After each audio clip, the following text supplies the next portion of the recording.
Hi, my name is Khushboo Razdan, and I'm coming with the first episode of the Foreign Correspondents Talk Series 2024, an initiative by the Association of Foreign Press Correspondents USA, where we invite distinguished members of the foreign press community to talk about their work and experiences here in the United States. And today, I'm delighted to have with me Mr. Mushfiqul Ansarey, a Washington-based journalist and analyst from Bangladesh. Welcome, Mr. Ansarey, and thank you for making the time. How are you doing this morning? Thank you, Khushboo. Thanks for having me. I'm doing great, and thank you. How are you? I am very well, and just waiting for sun to come out here in DC. Otherwise, I'm expecting it to be a warmer day. That's at least the prediction. So, we will start right away. If you could briefly tell us, the outlets that you are, working with, and your area of focus, the beats that you cover. If you could tell us briefly. Oh, thank you, Khushboo, and great to be here with you. And yeah, and I'm with the Foreign Correspondents Association for a long time. And obviously, those who are practicing journalists, we are associated with the professional groups. And I'm a proud member of the White House Correspondent Association. And previously, I served as permanent UN correspondent. Still, I'm covering UN. So I'm a member of the UN Correspondent Association as well. Mhm. And I'm covering White House and the State Department and UN as well. As you know, it's a small news outlet based in Bangladesh I'm working for. It's called Just News PD. By the way, it's blocked in Bangladesh. Nobody can read from Bangladesh, and it's about from 2015, end of 2015, I think it's blocked in Bangladesh because of my journalism, Mhm. and it's a long history. So I don't want to back. Uh, and then or started working with South Asia Perspectives. It's a small news magazine as well. It's a Washington-based small, basically. It's a foreign policy magazine on South Asia, and it's a small group we are working led by Ambassador Bill Milam. He's our editor, and we are working in this magazine. I think it's more than a year. Yeah, I'm working on that. And same, I'm covering White House and the State Department, and occasionally UN, as I served previously as UN correspondent from 2016 till 17. Yeah, 15 to 17, 3 years. So I was in New York, and then I moved here. But Mhm. my journalism started from Bangladesh. Obviously, I'm originally from Bangladesh. Uh-huh. When did you start working as a journalist? What, gravitated you towards this profession? You were like, no, I have to do this. This is the line that I want to pursue. Oh, it's yeah. I embarked on my journalism initially, starting as a reporter. It's long days ago. I think I started in 1997. Yeah, and but for at the time I was basically working for a research-based organization in Bangladesh, Mm-hmm. and it's called BUP, Bangladesh Unnayyan Parishad, and I was working there. But at that time I started writing, and it was my learning time, how to write, how to make a report. And though my background is not I did not study in journalism, by the way. Mm-hmm. So, but I have that interest and my passion for storytelling and keen interest in current affairs.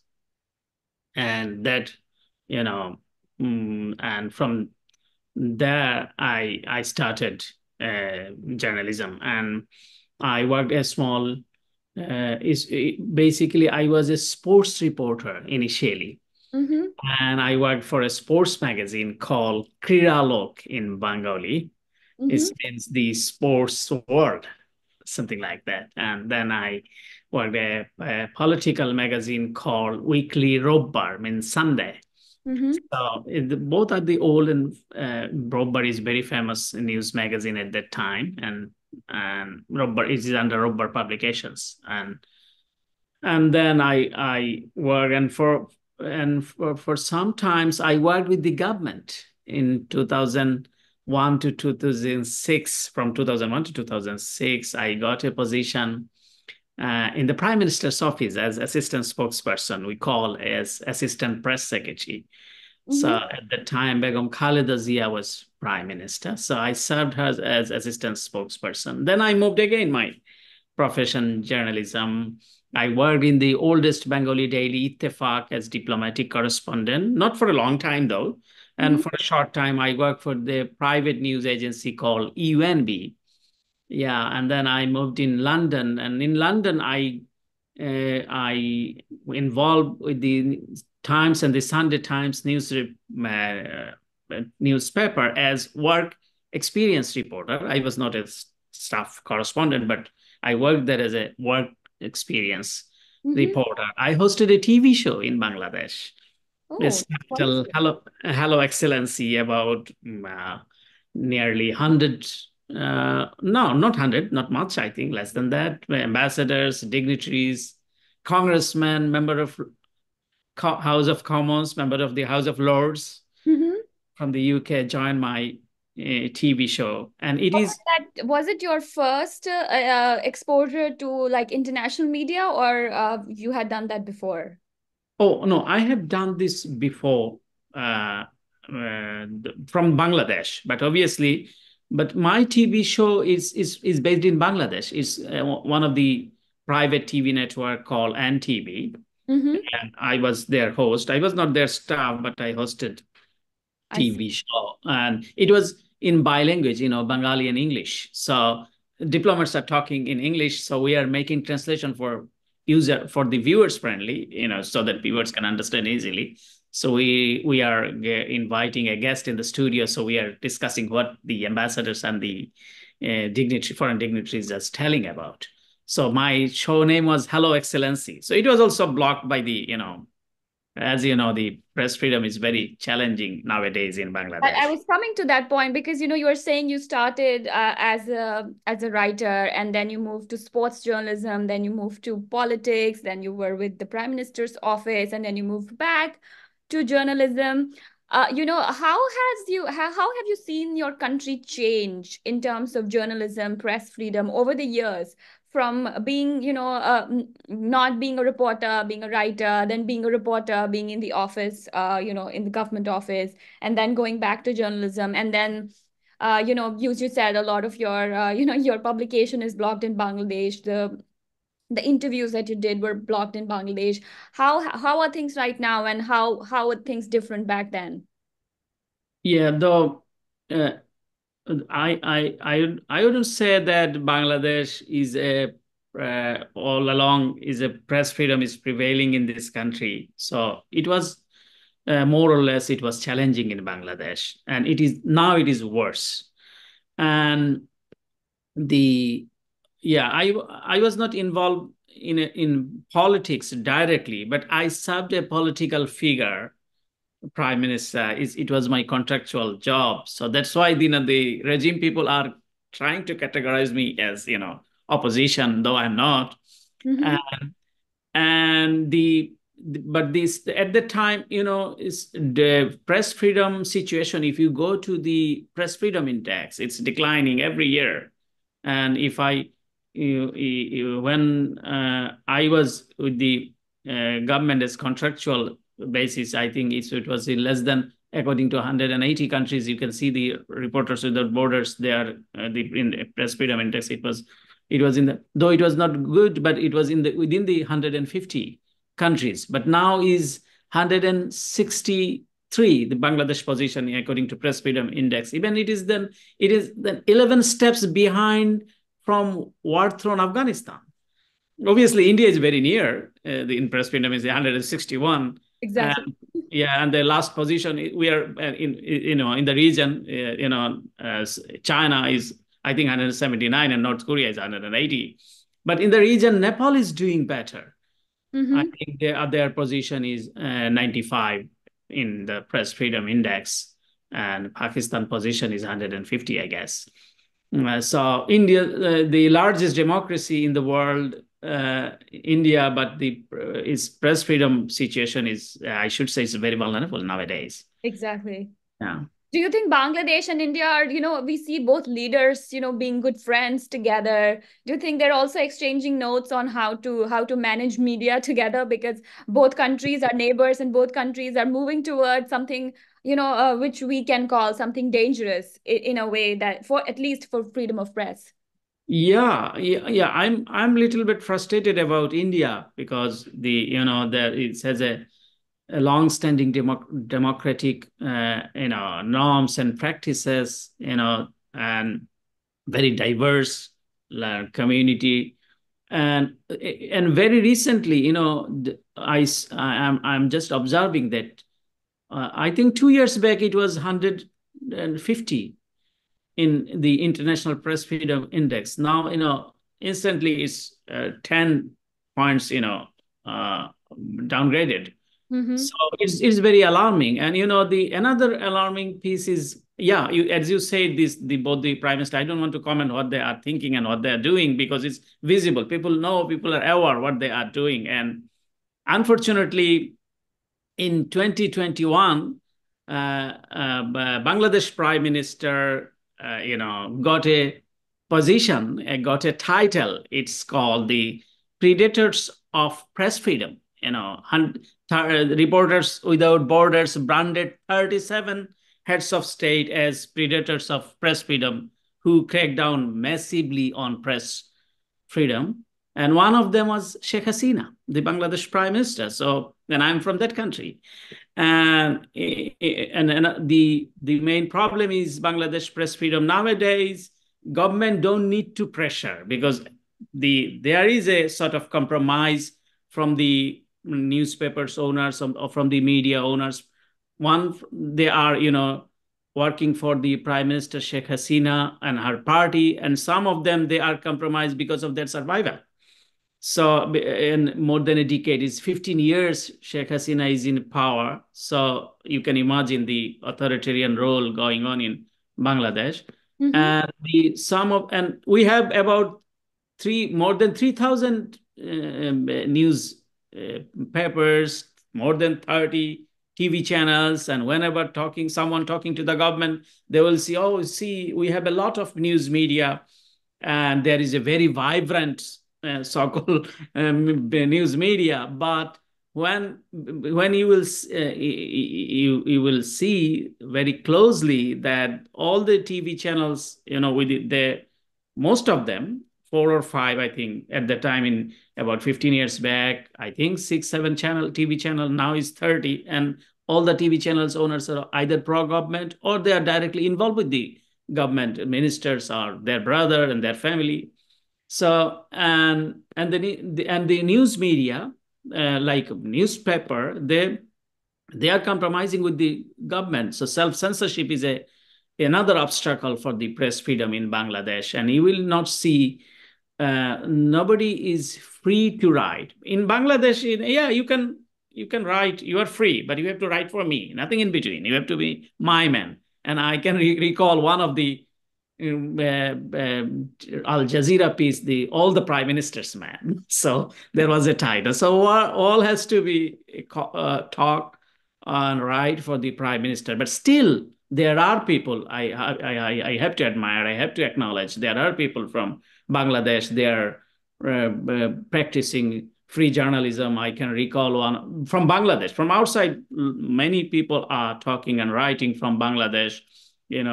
One of the great photojournalist. He was in 190 days. He was in jail he just appeared in Al Jazeera and was reporting against the government. He was the Time Magazine Person of the Year, Shahidul Alam. I had the opportunity to work with him. Still, I'm working with him. And the one of the great news editor, I should say, the Nurul Kabir, the editor of the New Age. So I can tell many people name the professor Asif Nazrul, and many of them, they are trying to say what they believe. They're trying to write what they think.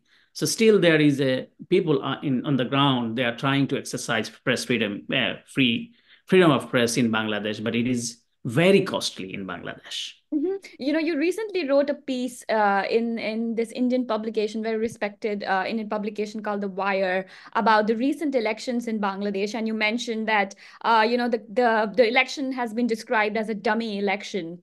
Could you elaborate on why would you characterize that election as a dummy election? Yeah.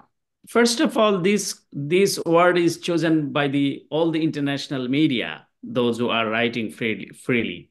So media outlet worldwide expressed their concern and condemnation to the one-sided election in Bangladesh, which was held in January 7, 2024 this year. The Guardian, in its editorial, they describe the situation. The title is "The Guardian View on Bangladesh Phony Election: A Bad Day for Democracy." That's what the Guardian title. The Financial Times raised the alarm with the title "Bangladesh Election raise fears of descent into one-party rule."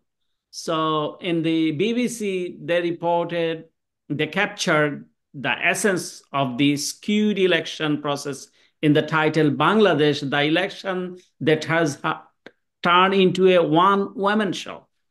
So, and the New York Times, the crackdown on opposition, and there was it. So I'm a newsman, so I'm quoting from the newspaper. And the election, it was not an election, it was just a selection. Dumb election means, election there is a famous definition of democracy is for the people, by the people, of the people. Nowadays in Bangladesh, people change the dialogue. They're telling for the Awami League, by the Awami League, to the Awami League. Awami League means the ruling party. It's called democracy.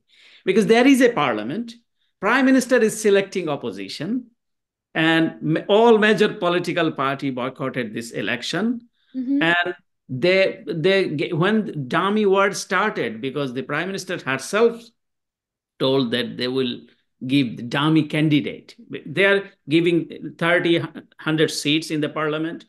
About 2,000 people contested the election, and all from the ruling party, from Awami League, this way or that way. Some had got the nomination from the ruling party, and some they pushed them to participate in the election as independent. And there is an opposition. It's also ally with the government. So that's how the international media and the rights group and all the international observer, and obviously most of the international observer, rejected to observe that election. So basically, this was not an election. Like the 2018 main opposition party participated, that election has stolen. The 2014 election also stolen, because the 165 seats, they declare their victory without any contest, without any election. So that's why the country, unfortunately, moving forward a one-party role and authoritarian style of leadership. Mm-hmm. You in your article, you said that the US has taken a 180-degree turn on its stance on Bangladesh, especially on Prime Minister Sheikh Hasina. Why do you think there is a change, and how do you think US can actually help improve situation, at least for freedom of expression? And you said there has been a crackdown on opposition. Because before the election, as you mentioned in your article, the US had been sending some sort of signals, some sort of messaging, but after the election, we saw the tone gradually changing.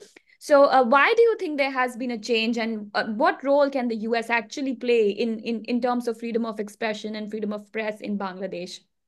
Yeah, US is a great patron of the global democracy, and President Biden declared his agenda and in his foreign policy, democracy and human rights is on top.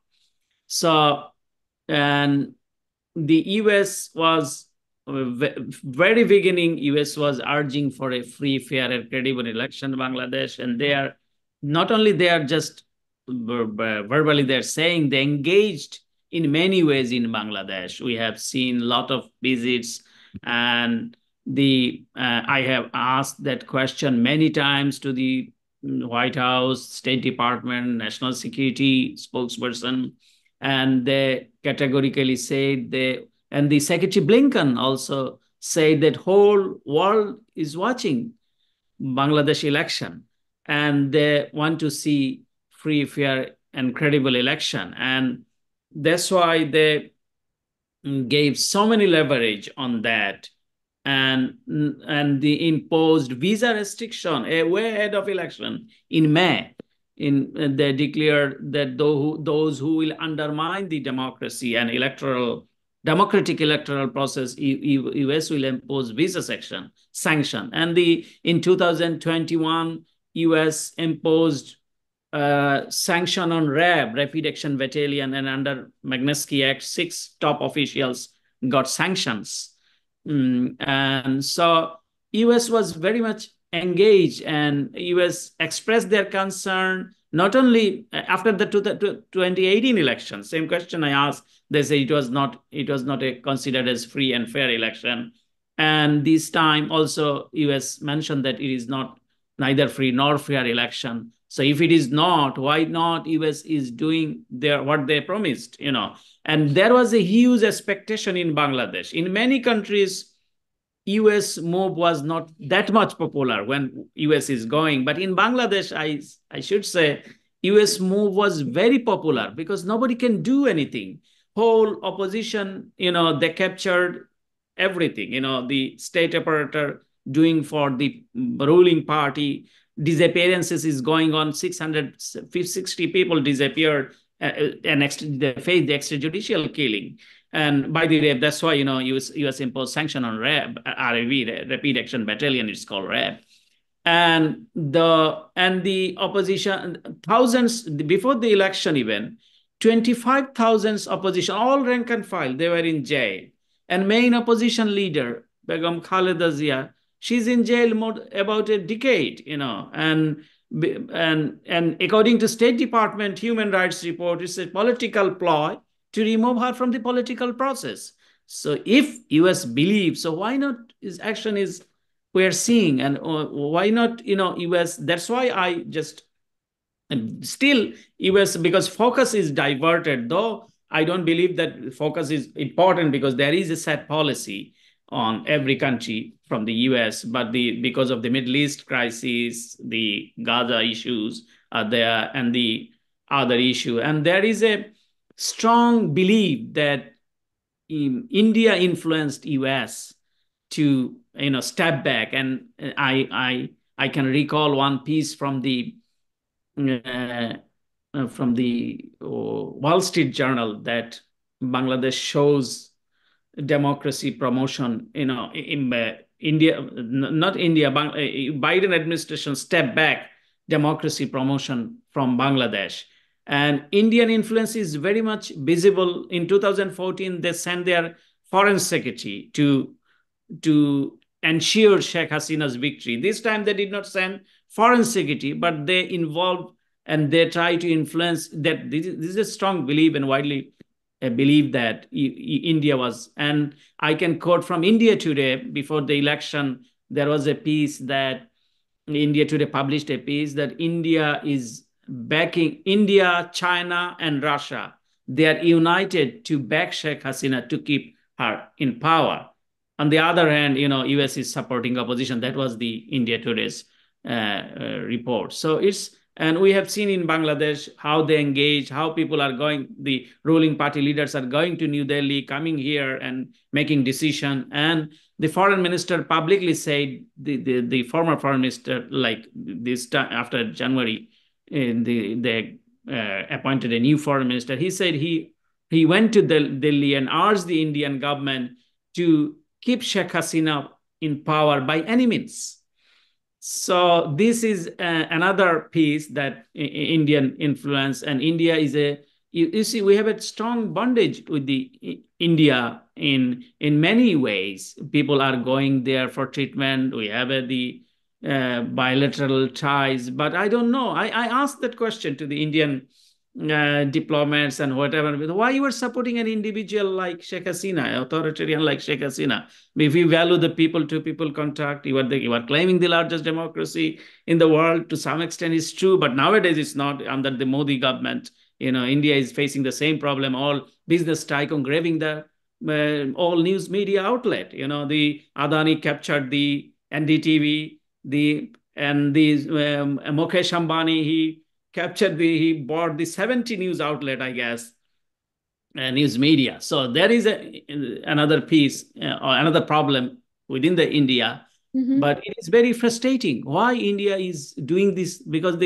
for the security, for the regional peace and stability, democracy is the only way, only option, and it can work, and India can work together.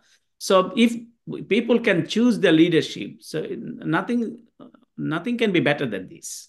Do you think, the fear of China getting closer to Sheikh Hasina is one of the reasons behind India and the US actually backing her, because they're afraid that Bangladesh can actually veer towards Beijing more if they are not maintaining a good, friendly contact with her?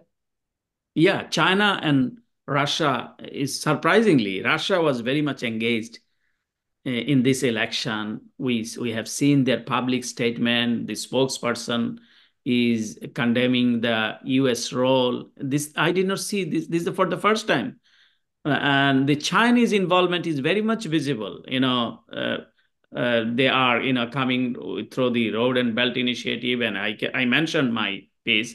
And Chinese involvement, yeah, is very significant, and is alarming from the West. And China is the first, who congratulated Sheikh Hasina, and they are publicly, giving statement that Sheikh Hasina, they want to see Sheikh Hasina as prime minister. They are very much glad, and this is very alarming. And Chinese involvement is, I think, yeah, it should. The U.S. should take a note on that how the China is coming, to Bangladesh, and Sheikh Hasina is maintaining ally with China, similarly with the India. So, but I don't know, I don't think so, but India is endorsing that alignment, because I saw a statement from the Indian foreign minister, that yeah, it can be, because there is a big neighbor, so neighbor can establish their relationship. This kind of statement, I forgot exactly, but one kind of endorsement she got from the India in terms of relationship with the China. Obviously. Mr. Jaishankar, Foreign Minister of India, basically recently said that during the Munich conference, that we are not anti-West, we are non-West. So maybe this is a non-West, kind of alignment coming over between Bangladesh and India, where they're also having not India so much, but at least Bangladesh is having a good relationship with China. I have only two more questions for you. You have talked about the situation back home, but you have been in Washington, in the US, especially for last 10 years now, more than a decade, I believe. How, what has been your experience working in the US as a journalist, covering your country from thousands of miles away? How do you summarize your experience here the last 10 years? So very briefly, because this is the beauty of America, that I can exercise, I can write whatever I think, I can say whatever I can believe. And I had that experience. I traveled with President Trump in London and Berlin. And, I made whatever I reported, because the president's schedule is everybody knows and nothing. But I reported against the balloon and other things in London, the protest. And obviously Trump, there was another, authoritarian role was establishing, and thanks God that America is not chosen that path. I don't know what will happen. What will happen in the next few months? In coming days, yeah. So, but I reported against, thoroughly, and against means whatever happened in the street, in the protest, and nobody asked me that why you reported. If I report, something, for instance, I'm coming with the Prime Minister Sheikh Hasina, and I'm reporting against her, I cannot enter in the aircraft. So I cannot. So, and in Bangladesh, and there is a Digital Security Act. Now they changed their name, that, but everything is the same. Cyber Security Act, and in the name of, nobody can criticize Prime Minister and her family, like her father, and there and even not only this digital or cyber security act, there is another 9 additional law prevailing in this country. When I am talking to you, I saw the news that one of the graphics designer is in jail. He arrested. He just making poster for the social awareness, or their demands, and then he got arrested under the Digital or Cyber Security Act. So at least this kind of act is not there. So journalism is not a crime. Journalism, and if we want to, and it's a we have to, if you want to maintain the accountability and transparency, obviously journalism and free media is very essential. And in the it's called fourth state, and though it's coming from the House of Commons, it started, it's a long history. So I'm enjoying press freedom in in the USA, and it is very difficult in Bangladesh. I don't know was difficult, how much difficult in India and other countries, but Sri Lanka nowadays, they passed another bill, another law to in the internet safety security, which is alarming, and it is obstacle for the freedom of press. So yeah, USA is a, I should say, the press freedom still, press freedom are there, and we can exercise, we can take advantage of that for Bangladesh, because nobody can say and write anything from Bangladesh, only few. So I think, yeah, compared to Bangladesh, it's a heaven for press freedom. Thank you so much for, making the time and speaking with us, sharing your insights and your excellent trajectory, your work. We really appreciate you joining us today. Let's stay in touch, and I'll see you again soon. We live in the same city. Thank you, Khushboo.